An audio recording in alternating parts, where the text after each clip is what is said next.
अस्सलाम वालेकुम व्यूअर्स, कैसे हैं आप? उम्मीद करती हूँ खैरियत से होंगे। आज मैं बनाने जा रही हूँ ढाबा स्टाइल फ्राई चने की दाल। इसके लिए मैंने 1 पाव चने की दाल लेकर अच्छे से भिगो दी है। देखें, मैंने आधे घंटे के लिए भिगो दी चने की दाल, अच्छी तरह से भीग जाए। ये मैंने देखें आधे घंटे के लिए चने की दाल भिगोई है। देखें कितने अच्छे से भीग गई है मेरी चने की दाल। और उसमें थोड़ा सा पानी डालकर बॉईल कर लिया। अब इसमें मैं थोड़ा सा पानी डालूंगी इसमें, और बॉईल करने के लिए इसको चूल्हे पर रखती हूँ। ये देखिए मैंने चूल्हे पे रख दी है दाल बॉईल करने के लिए। मैंने देखे 1 गिलास पानी डाला है। सिर्फ मैंने इतना पानी रखा है कि दाल के ऊपर जज्ब हो जाए। और ये पानी जज्ब करना है सारा। मुझे इसको पानी को इसी दाल में पकाना है ताकि हमारी ग़िज़ायत बरकरार रहे। आधा टीस्पून हम नमक का इसमें ऐड करेंगे दाल में, और हल्के से मिक्स कर लेंगे इसको। बस को बॉईल करने के लिए हम छोड़ देंगे। 1 पाव चने की दाल में आधा पाव दही काफी हो जाएगा। दही में हम कुछ मसाले ऐड करेंगे। ये मैंने आधा पाव दही ले लिया है, इसको मैं बाउल में निकालूंगी। इसमें फिर मैं मसाले ऐड करेंगे। एक ऐसा स्पेशल मसाला डालेंगे कि आप हैरान रह जाएंगे, कि आप कहेंगे कि दाल में ये मसाला, इसी मसाले से आपकी दाल ढाबा स्टाइल वाली बनेगी। आधा पाव मैंने इसमें 1 पाव चने की दाल में आधा पाव दही ले लिया है, और ½ टीस्पून में इसमें कोरमा मसाले का ऐड करूंगी। इसमें मैंने थोड़ा सा मसाला कोरमे का और ऐड किया है, इसलिए कि हम लोग स्पाइसी खाते हैं। आप चाहे तो कम भी कर सकते हैं। मैंने इसमें 1 टेबल स्पून लिया है, पूरा बड़ा वाला 1 टेबल स्पून ले लें। अगर आप कम करना चाहें तो कम कर दें, और स्पाइसी खाना चाहें तो 1 टेबल स्पून पूरा ले लें। और ये हाफ टेबल स्पून में इसमें लाल मिर्च पाउडर ऐड कर रही हूँ, और ½ टीस्पून मैंने ये फ्रेश लहसुन अदरक का पेस्ट लिया है, इसको फ्रेश पीसा है, ये भी ऐड कर रही हूँ। इसको अच्छे से हम कर लेंगे मिक्स सारे मसालों। अब हम इसको रख देते हैं। दाल हमारी बॉईल हो रही है, इसको हम साइड पे रख देते हैं। अब आगे चलते हैं।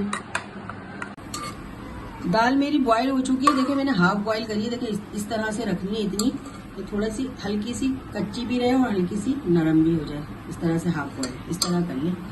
ये हमारी दाल हो चुकी है। ऑयल हमारा गरम हो चुका है। देखिए कितना अच्छे से गरम हो गया। अब हम इसके अंदर प्याज लाल करने के लिए डाल देंगे। इसको हमें लाल प्याज करनी है, इसको हल्की आंच से चलाते रहना है।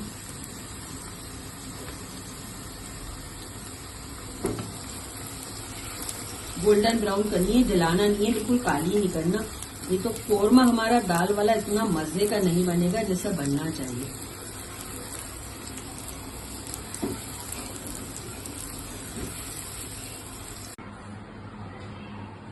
प्याज हमने लाल कर ली है। देखिए इस तरह की रखनी है हमें, ज्यादा हमें बिल्कुल काली नहीं करनी, हमें ये गोल्डन ब्राउन करनी है। तो हमारी प्याज लाल हो चुकी है। जो हमने प्याज लाल करी थी, इसके अंदर हमने कोरमा मसाले का 1 टेबल स्पून हम इसके अंदर और डाल देंगे। प्याज के साथ इसको हम पीसेंगे, ग्राइंड करेंगे इसको अच्छी तरह, दोनों चीजों को। थोड़ा सा हमने इसके अंदर पानी ऐड कर दिया है, क्योंकि हमें ये ग्राइंड करना है, इसको पीसना है अच्छे से। तो हम इसको मिक्स करके अच्छे से ग्राइंड कर लेंगे। ऑयल हमारा गर्म ही है, हमें हल्का सा और गर्म कर लिया है। इसके अंदर हम ½ टीस्पून जीरे का ऐड करूंगी। इसके अंदर हम मसाला ऐड, जो हमने दही में मसाले डाले थे सारे, इसके अंदर हम ऐड कर लेंगे। इसको अच्छे से भूनेंगे।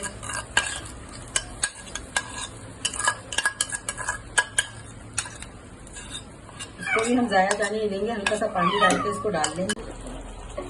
मसाला हमारा भुन चुका है। अब हम इसके अंदर दाल ऐड करेंगे, जो हमने बॉईल की थी दाल, उसको हम इसके अंदर ऐड कर देंगे।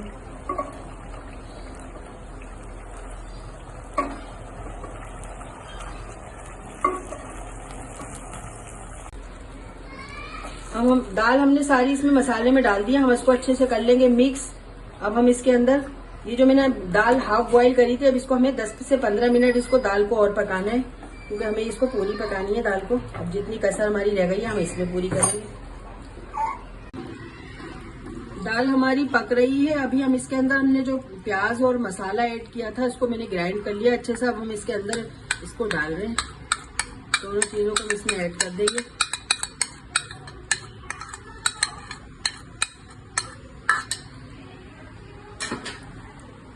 इसको कर लेंगे हम अच्छे से मिक्स। अभी हमारी दाल बस थोड़ी सी कसर और बाकी है, हल्की सी रेडी होने में। 5-6 मिनट और लगेंगे हमारी दाल को पकने में। तब तक ये मसाला भी खूब अच्छे से पक जाएगा इसके साथ, जो हमने ये प्याज लाल करके डाली है। रेडी करके आपको दिखाती हूँ। चने की फ्राई दाल मेरी रेडी है। इसमें मैं 2 हरी मिर्चें डाल रही हूँ।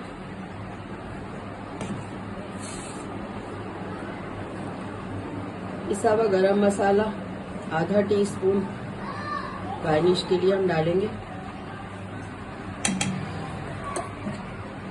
फ्राई चने की दाल से कोरमे का मजा उठाएं और नान से खाएं, पराठों से खाएं। देखिए कितना अच्छा कलर आया है, कितनी मजेदार खुशबू बड़ी अच्छी आ रही है। आप भी ट्राई कीजिएगा, फीडबैक भी दीजिएगा। अगर मेरी रेसिपी आपको पसंद आई है तो लाइक कर दें, सब्सक्राइब कर दें, बेल आइकन का बटन प्रेस कर दें ताकि आपको मेरा नोटिफिकेशन सबसे पहले मिलता रहे। अच्छा खाएं, थोड़ा खाएं, दुआओं में याद रखें, अपना बहुत सा ख्याल रखें। अल्लाह हाफिज।